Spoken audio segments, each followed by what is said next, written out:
Here's a brief but annoying message to let you know that you could have first heard this episode 9 months ago if you were a subscriber to our Iron Filing Society Patreon offering. For the price of a pint and a St Clement's each month, you can get up to 4 episodes a week, 9 months before the rest of the world gets them. Early access to regular episodes, lots of other marvellous benefits, and there's absolutely no adverts or brief but annoying messages like this that will get right on your ticks. Find out more and subscribe now at tftimemachine.com/ironfilings. Here we go, here we go, here we go, here we go, this is it! This is Top Flight Time Machine. I am Andy Hotbody Dawson. I'm Sam Nifty Delaney, so what? Welcome along to the third episode of the Sid James Budgies Odyssey History Box, whatever the fuck it's called. We're looking at a YouTube video called The World of Budgies, 1976, starring Sid James, but anchored, I'd say, by budgie expert Philip Marsden. Sid is the icing on the cake of this particular endeavour, and we joined Sid in his lodgings. He's sitting on the settee. He's got his newspaper. He's just been watching a documentary by Philip Marsden about Budgies. He's smoking his pipe. There's an ashtray there in front of him on the coffee table. It's a delightful mid-1970s scene. And his landlady of his lodgings comes in with some refreshments for him. And we'll just play it and have a listen to it. Watching on Budgies was presented by Philip Marsden. Next week. Thank you, Philip. That's my favourite bit so far. Thank you, Philip. Thanks the TV show and its presenter when it ends. I mean, that's what you did. It was really respectful, wasn't it? And can I say to anyone listening to this, obviously if you are listening, then you're probably IFS, which means that you're an important and special part of our family. But I would like to think that whenever you end an episode of Top Flight Time Machine, you go, thank you, Andy. Thank you, Sam. Yes. Out loud. If you don't, you need to start. Yeah, we're actually going to have to insist upon that. If you want to continue listening to us, please thank us at the end out loud, looking at your whichever device it is you're listening on. Yeah. I mean, I was looking at Twitter yesterday, and Richard Osman was referencing this thing where we're supposed to swear allegiance to King Charles. Oh yeah. In his coronation. We'll cover that later in the week in our coronation coverage. But Richard Osman tweeted, "You also have to say goodbye back to us when we say goodbye at the end of Pointless." And lots of people in the reply says, "Yes, I do that." Oh, it's quite nice actually to do that. It's a thing. Sid James has said thank you, Philip, to Philip Marsden there. And there's a woman who does the news on Six Music, and she's called Claire Ronacres, and she goes, "That's your news on BBC at 9 o'clock. I'm Claire Ronacres," and I always say, "No, I'm Claire Ronacres." And my daughter hears it because I'm usually in the bathroom when she does her bulletin, and I'll be drying my body. I dry my body, and as I'm drying it, I'll go, "No, I'm Claire Ronacres." And my daughter's like, "What do you keep shouting your Claire Ronacres every morning in the bathroom?" So I don't know, there's just something confrontational about the way she says her name. Do you remember the woman who used to do the travel and talk sport called Sammy Jo Low? And at the end of all of her travel bulletins, maybe I do, yeah. She'd always go, that's the travel bulletin, "I'm Sammy Jo Low." And I would always go, "I'm Sammy Jo Low." Along with it. Sammy Jo Low. And then she left. I think some of the presenters felt she was getting bit too much of a star billing because of that. Yeah, they wanted her out. You know what I'm talking about. I can imagine which presenters said that. "I want her out." "She's got too much traction on social media. I want her out." Yeah, exactly. Let's have Sid's. I'm going to just listen to that bit again. Only human companionship, and in fact makes the ideal pet. Yeah, right. Was presented by Philip Marsden. Next week. Thank you, Philip. Yeah, he also cuts off the continuity man. "Next week, fuck off. Thank you, Philip. I don't want to hear from you. It's Philip who's the expert. You're just some fucking script reading nonce." That's weird though, isn't it? He's watched this Budgies programme and that's all he's interested in watching. He doesn't care about what else is on. My mother-in-law and my wife do that, and it drives me mad. Do they? Yeah, they just like switch it straight off at the end. a show ends, right, it's Yeah. because I realised that when I was a kid in my house, you just, because we were common, we'd just have the telly on at all times. All the time. Right. You'd go into a room, the telly would be put on and Like, it would remain on for hours. The way your day worked was you just get up and start watching telly, and if something interrupted do that, that. then sometimes you'd have to get up and do other things, right? Yeah. But on the whole, you just were watching telly. Whereas because my wife's family were more middle class, they would watch telly for a specific reason. Yeah. Like, so they'd they'd have have the a TV times and the radio times. they'd have a Well, they radio wouldn't have the TV times. times because they wouldn't watch ITV. They wouldn't watch They'd have the ITV. radio times They'd have and the they'd radio circle the times, programmes they're and gonna watch. still now, if I'm there now, my mother-in-law has time out, and she will have highlighted or circled at the beginning of the week what shows she intends to watch. Right, very often artsy documentaries or something like that. You know, about a Spanish folk musician on BBC Four Nice. or whatever. And Jose Feliciano. yeah, and they'll and she'll have it all circled, and that's so. Their thing was tonight, this evening, we shall be watching a televisual broadcast. We shall sit down at 7:20. And As a it will, family. and it will go on till 8:20, and then we shall move on to the rest of the evening's entertainment and Backgammon. endeavours. Yeah, exactly. And so as a result, and like when I was first living with my missus, it'd be like this: you'd be watching a programme, and literally before the credits had even started rolling, she'd be like, "Off," and I'd be like, "What the fuck are you doing?" She's like, "Well, the programme's over." I go, "Yeah, but what's on next?" Sure, I don't care what's on next. Well, we'll never know. If you just switch the telly off, how are we supposed to know what's coming on next and whether we want to watch it or not? It might be Dad's Army. And my mother-in-law would do the same, and they just did that. Now now it's not the same because usually we don't don't really watch much linear TV. So you're watching something on Netflix or whatever, and you do tend to tune in more. But in the days when it was just like you'd be watching EastEnders, and then EastEnders would be over, and you'd hear not so much as dun dun dun dun dun dun, dun. You wouldn't even get that far. You'd get dun, and she'd be off, Yeah. and I'd be like, usually there's something good on after EastEnders. I don't know what they show after EastEnders now, but the schedulers, they're not stupid. They put something good on. Like blankety blank, something like that, yeah. Yeah, exactly. Bradley Walsh. So, Good stuff. yeah, they also do that thing of her mum would turn the sound down, like turn it on mute. If they were watching something on commercial television, which was rare, as soon as the ad came on, she'd press mute. And I'd be like, "Hey, what are you turning the sound down for?" She went, "Oh, I hate the adverts." "Oh, what's this? Some of them are funny." What about that lamb chops one? Some of them, they've got chips in them. They're really good. Oh, the chimp ones are the worst. What are you talking about? That's the best things in the world. They're better than the telly programmes. Did you know they make them chew peanut butter to make them talk? Yeah, I know. That's what makes it funnier. Yeah, they might have the one where the chimps are lifting the piano up the stairs. Switch your sound on. No, I will not. Switch it on.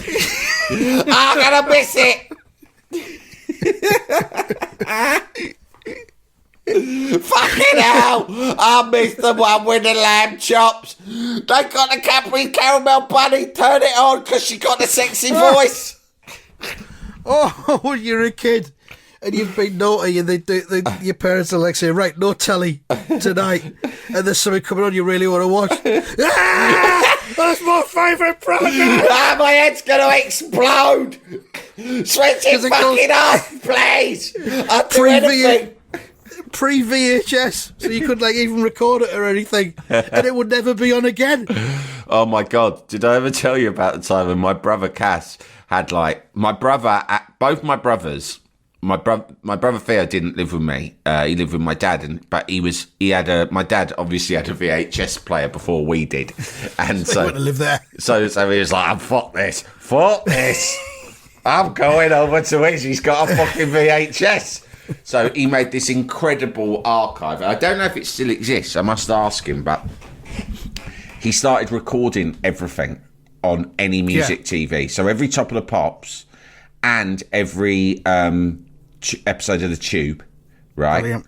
But I think he was actually quite clever with it, and he just did the performances as well. So he wouldn't like do Right. a whole episode of The Tube. Say there was like 3 Yeah. bands playing live. He'd just press record, Just then them, pause. yeah. And he did this for several years. So the archive is quite exceptional. I mean, really amazing stuff. I mean, now I suppose it's all on YouTube anyway. And then my brother Cass started copying him. He'll deny that, but it was Theo's idea. And he was like, I'm going to start doing that and all. So he started doing his own sort of music one. It was pretty good too, but he was a few years behind Theo. But, you know, great performances, maybe a bit of old grey whistle test. But he only had one tape. Theo had a stack of them.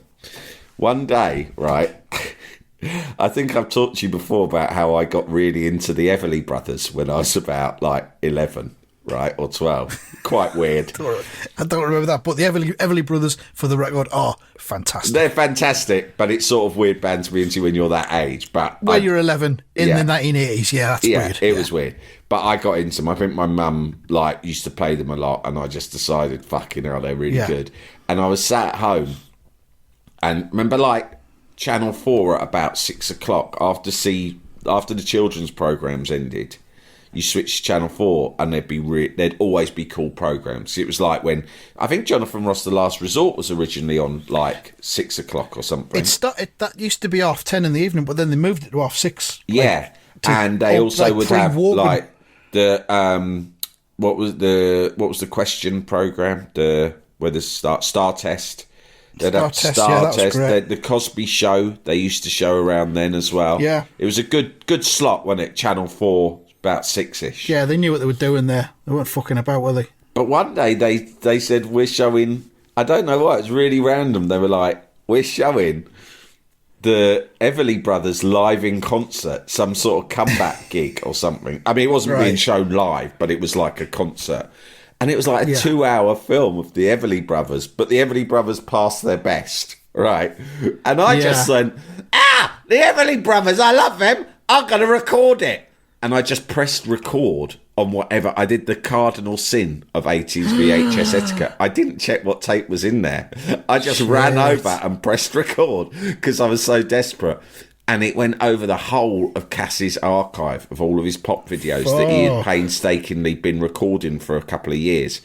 And he's come back and he's gone absolutely apeshit. And I tried I tried to feign ignorance and make out it was a technical hitch.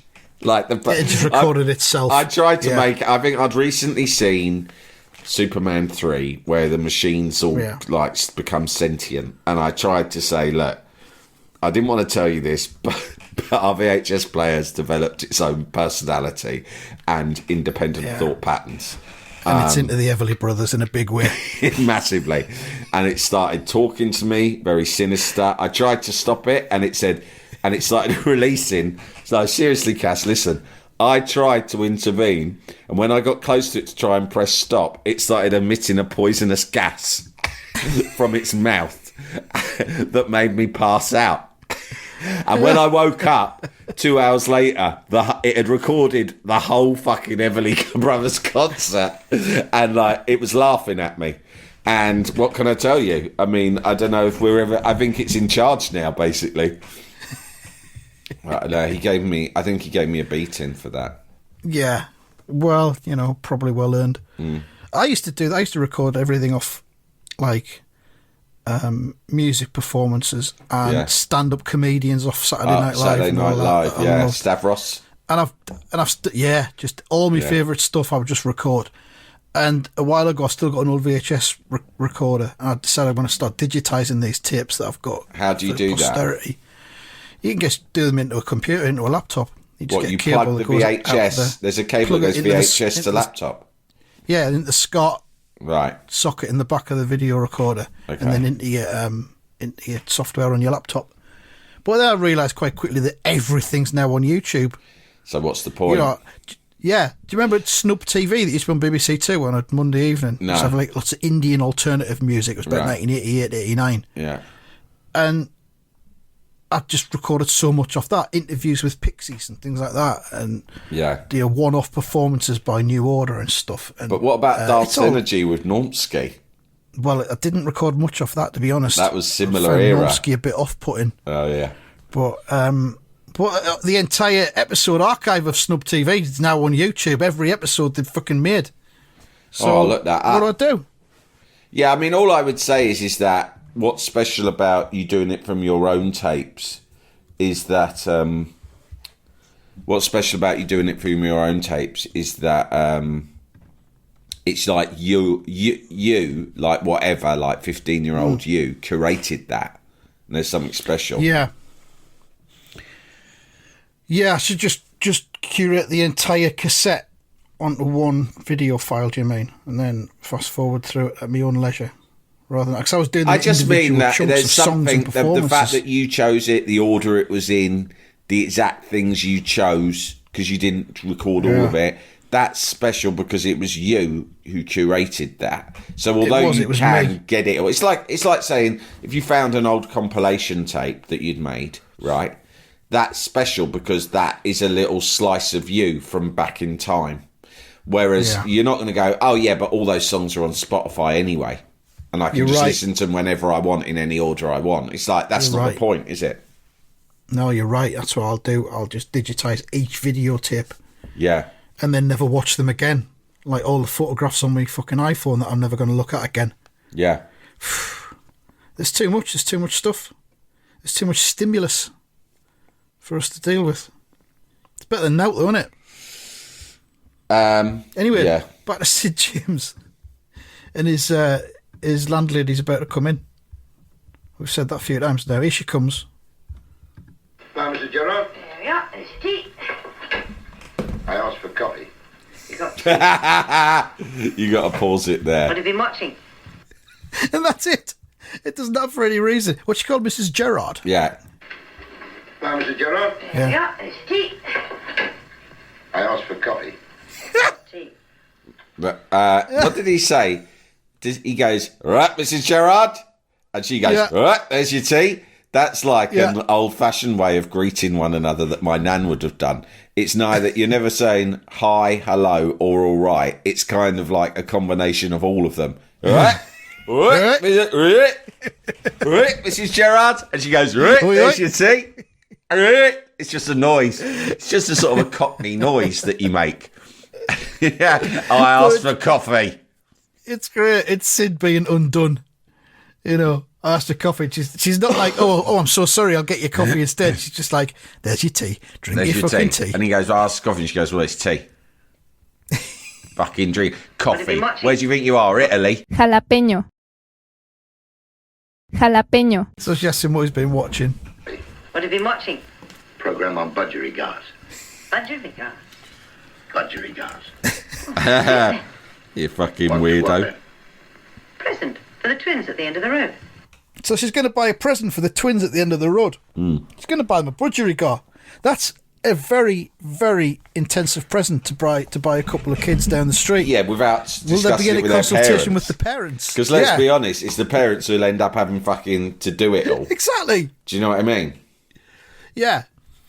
I mean, whenever my kids were younger, whenever we'd go to parties and stuff and take presents for the other kids in their class and all that, the talk was that the parents would never ever want moon sand. Do you remember moon sand? Was that around when your kids were little? Yeah, love them. What, the moon sand just gets you moon put sand at the gets bottom everywhere. of the water and it turns into shapes.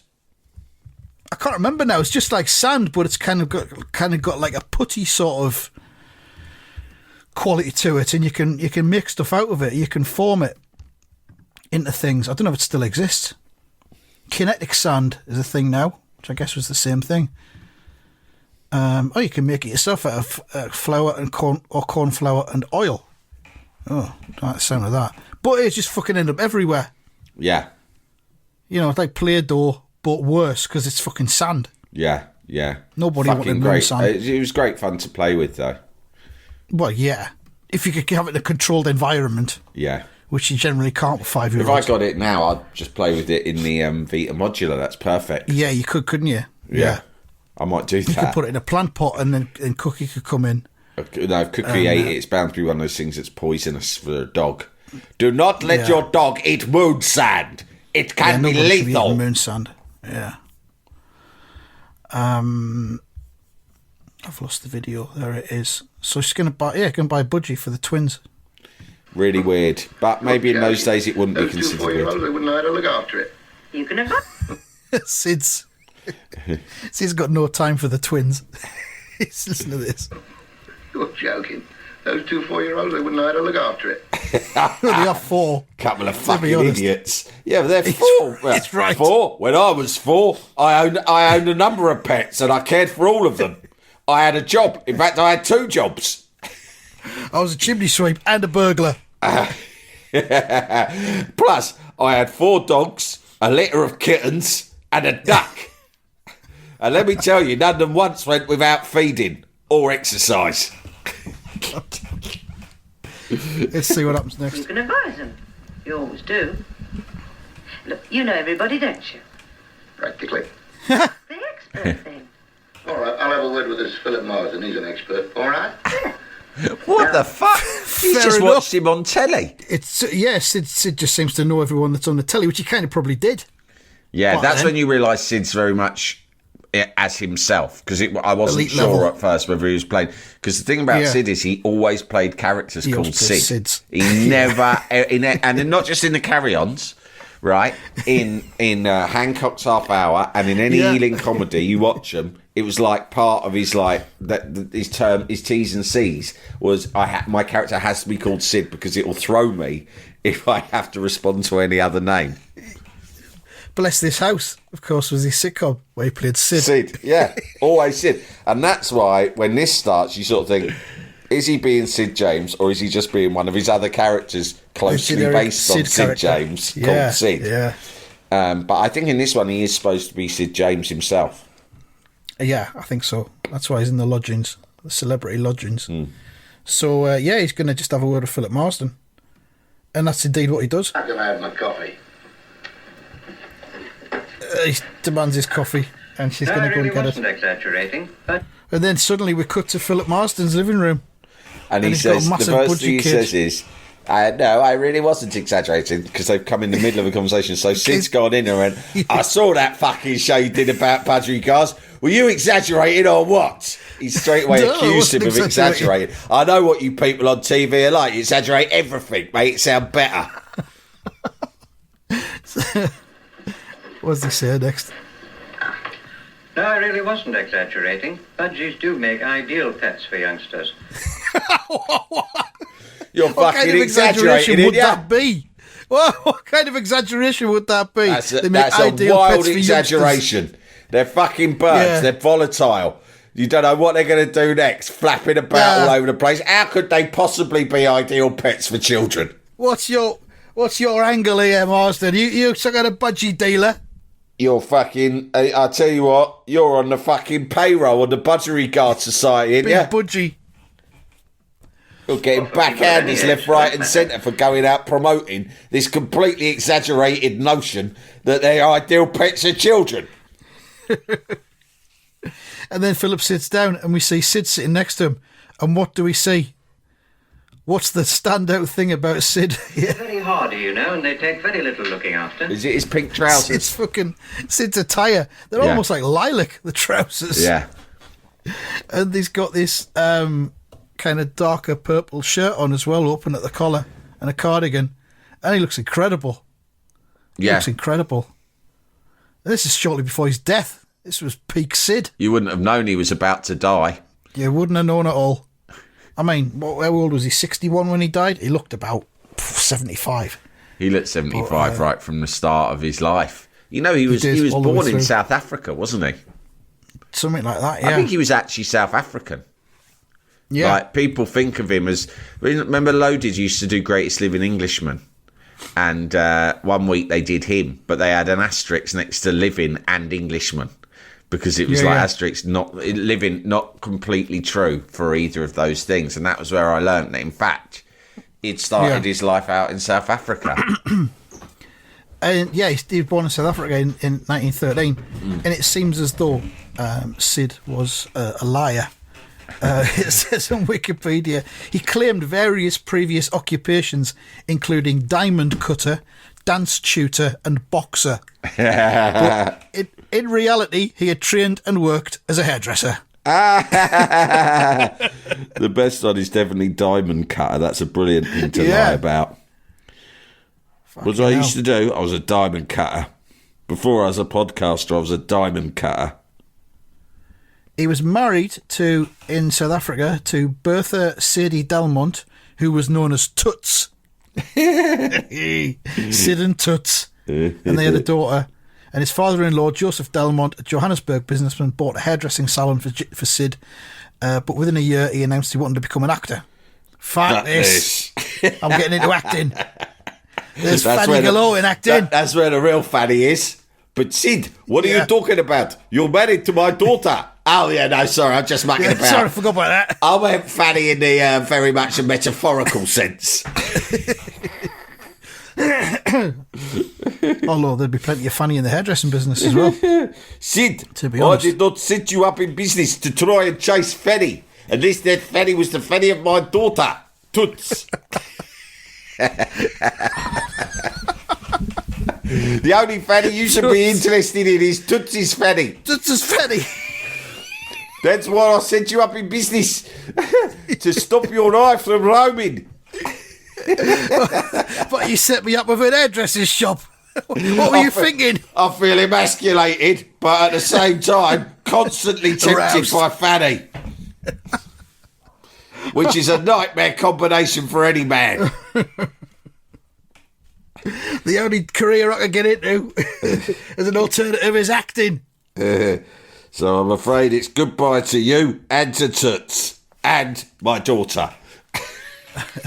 Yeah, he moved to the UK in 1946, so he was 33 when he moved to the UK. Oh, so he must have fought in the war then. Nah, fuck that. I got out of that. We should probably do Sid James as a history box of his own. Yeah. I think another time. Because we're concentrating on Budgerigars here. So, yeah, Philip Marsden and him are sitting down looking at this Budgie kid. Philip's got a bunch of books in front of him. He's going to teach Sid from. It's a very low and uncomfortable seat that Philip Marsden's in, but he's doing some good man spreading while sitting in it. He's got his legs his legs are about 3 feet apart. It's from knee to knee. I hope you can see the outline of my testicles, Sid. I absolutely can, Mr. Marsden, and they're impressive too. Very impressive. I've heard that you're quite a Lothario in the acting business, Mr. James, and I just want you to know that it's not just the acting business where men can be men. It's also the budgerigar business. In the budgerigar game is full of fanny, as you would put it in your earthy colloquialisms. It's positively dripping in fanny, especially if you go to the yearly conventions where you stay over in a hotel, and the fanny opportunities are abundant. I was trying to work out where this thing would have been shown. This budgerigar film, where would it have been? Prime time. What? Maybe it was cinematic release only, and you had to go and pay to see it. It was probably the opening thing that they always used to have a short film on, didn't they, before the main feature? It was probably shown then. You'd go along to watch Grease or whatever in 1978, and you'd have to sit through 15 minutes of Sid James on Budgerigars with Philip Marsden before the main feature came on. Fucking hell. What have I got here in my notes? Lots of information from Philip Marsden about the cage, because you need to have space for the bird to fly around in the cage. There needs to be at least a foot between the two perches. I think that's why he's got his knees spread so far apart, to kind of demonstrate that in human terms as well. What else we got? Never give budgies prepared human food. So never give your budgie a bit of sausage or half a chip or something like that, or an omelette. A bit of omelette, yeah. Hey, Squawky, I made an omelette, cheese and tomato. Do you want a bit? No? Oh, I'll suit yourself. I got a bit of a flashback to budgie maintenance from when I was a kid, because there's the bit that they've got the feeding box on the side of the cage, and they just eat the seeds and leave the husks on the top, and you've got to come along and you've got to blow the husks away. Oh, yeah. So they've got fresh. You can't have them eating the husks, yeah. That's lovely, that. Toys. You've got to give them toys as well. Just trying to find that bit on the film. You've probably watched this. Oh, there's a great bit where the Budgie's just sitting there on the bottom of the cage, and there's like 5 toys next to it, and it's just looking at them like, what the fuck have I got to do with these? It's taking up all my... Are these my new flatmates? What's this all about? And it just looks so depressed. Too much furniture is worse than too little, because there's no room for exercise for the Budgie. Budgies can catch colds, apparently. And there's a good bit where it shows you where to position and not to position your cage. Don't put it next to a boiling pan, for example. Don't put it on a table next to a door. That will be bashed when a kid runs into the room and opens the door. Just have that bit here. No shade during the day, and Budgies, curiously enough, don't usually need artificial heat, but they do need light. They're very healthy, but subject to colds and similar problems, so you should never put the cage where it's in a draught, or too near a window where the bird will be exposed to extremes in temperatures, direct sunlight with no shade during the day, and cold at night. They like company, but the cage should never be put in a position where people are likely to bump into it. You're fucking scraping the barrel for advice now, to be honest. Yeah. Now, this is very important. Never put the cage where someone might bump into it. Also, never put it through a fire. Never put it inside a fire. The bath. Although they enjoy heat, fire would be too much for a bird, and it would perish. Never drop the bird in acid. You saw what happened to the Joker in Batman. It may survive, but if it does, it will become deformed and evil. Never shoot catapult pellets at your bird. Your bird will become sad.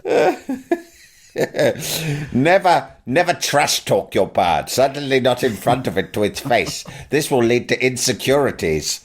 The bird will become very depressed. That's the bit we're getting to. And about talking. Budgie's talking. And Sid delivers the line. I'll try and find it. What's all this about Budgies being able to talk? What's all this bollocks I've been hearing about Budgies talking? I don't buy it. Not for a second. This is it, I think. What's all this about Budgies being able to talk? Really confrontational. What's all this? Yeah, really. He's really confrontational, poor old Marston, isn't he? Yeah. He's like, Marston's like, listen, Sid, you asked me here today to give you some insight and advice on budgie cars for free. Bear in mind, I am the country's leading expert on budgie cars, and I would usually charge a high price for this something, and yet you have asked me to just do it for free. I'm happy. I was happy to do so, but I would ask you to perhaps drop your confrontational tone. I don't see where it's coming from. It doesn't feel necessary, and it's making me feel uncomfortable. I've seen all this stuff about Budgies on TV, and it sounds like propaganda. I've come here to get the truth. I'm going to confront you man to man and get the truth out of you. Yeah, he's almost like these modern day truthers and fucking denialists and all this. I've done my research. Mr. Marston. Budgies there and all that. It's all bollocks. I don't want to have to torture you to get the truth out of you, but I will. Yeah. If you drive me to it, I will waterboard you. Oh, don't believe me, I've done my own work, so don't worry. You better be good. So what's all this about Budgies being able to talk then? And we'll find out more in the next week episode, which will be the last one, I think. We'll find out about how Budgies can talk. We'll also find out about a Budgie that had a bank account as a little bit of a spin-off thing. And we might do some more about Sid's life as well, just to fill it all out. We'll also see Sid threatening a Budgie at the end. If you look at me like that one more time, I will fucking cut your face. Don't make me come in there. So, yeah, that'll be next week. Thank you very much for listening, and goodbye. Goodbye.